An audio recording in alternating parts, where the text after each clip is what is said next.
Hi there. My name is Lisa Lindloff, and I'm going to be your professor this semester in your math class. I wanted to do a brief orientation and welcome video to show you where everything is in your Brightspace math class. Now, right now, this is a professor's view, which means there's a couple of things that you won't see when you log in. For instance, you will not see this instructor link. This blue line contains what I refer to as the nav bar, and these are some quick links. The first one is student assignments. This is where you go to do your homework or to take an online test. So let me show you quickly. It does take just a moment for it to load. You might have to open in a new window.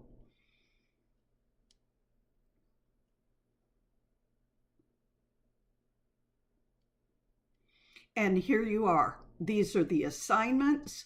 These are their due dates. Now, although I certainly am taking time to show you where everything is, I do not recommend that you start by going to assignments when you're ready to work in our class. Nor do I expect you to start in Gradebook. Remember, if it says open in a new window, then do that. I'm going to try to make it so that it won't do that to you. And this would be your Gradebook for any of the assignments that you might have. All right, here is your e-textbook. The same thing. This is your electronic textbook. The only thing that you might need to see under assessments is your attendance.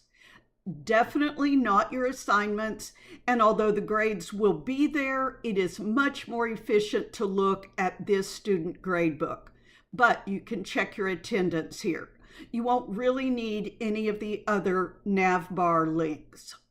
On this main screen, you see the fall semester, or whatever semester it is, at a glance. So you can see week 1, the date ranges, and what unit in this class you should cover. All right, so if there are changes to be made for some reason, I will post an edited version.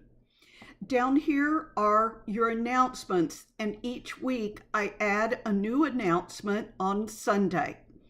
Now, since we're looking at it, the first thing you're going to do, only the first time you log in, is go here and click on this red link, and it will explain to you how to let's see if I can actually make this happen. These are screenshots into registering only the first time you get in here to your Pearson account. You will click on assignments in the nav bar. You will create a new account, and it will take a little time to register. It will tell you when it's completed, and then you will have an opportunity to go back to your courses. So the very first time that you go in, and only the first time, this link is waiting for you. Below it are other announcements. All right, on the right-hand side, this is where I put everything important from content for you to see. Getting started. This will have my contact info and my office hours. The next one, you will not see. This one is a duplication of the links in the nav bar, and it will not show up when you start the course. The help links, this is super important. When you click on this, you can get problem sets to print.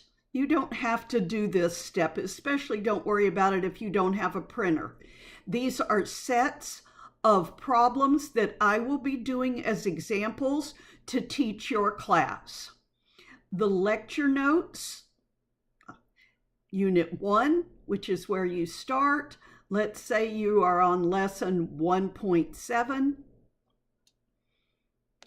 It will go in here, and this explains on this short set of problems how to answer those questions. Let me get back to our screen. So those are the lecture notes. There are reviews with solutions for each test. There are handouts that you might want to print. These are very helpful, just very customized little notes. They're extra notes. Now, when you looked at the lecture notes, that might have not seemed very helpful because you weren't seeing me do that work. I have lecture videos. You can get them all here, or I put them in their own little widget. But if you went there and opened in a new window, get used to that. It happens frequently. And let's say you were on that 1.7 announcement, and I apologize, we're going to Grammarly get... now uses AI to help you write. We're going to get an ad. Got to get through with it. All right, skipped it. Hi, this little lesson is about using exponential notation. And there are some notations. 5 times 5 is 8 raised to the 1, 2, 3, 4, 5. All right, let's go back. You may or may not, that was me doing these problems from lecture notes. You may or may not need a video for every lesson, but you might. So you can watch a video and then go to student assignments. Let me go back to student assignments again. And I'm waiting. All right. Here's 1.71. Now I want you to take a look. There are 7 questions. There were 7 problems in the lecture notes. There were 7 problems in the video. So you could pick this question.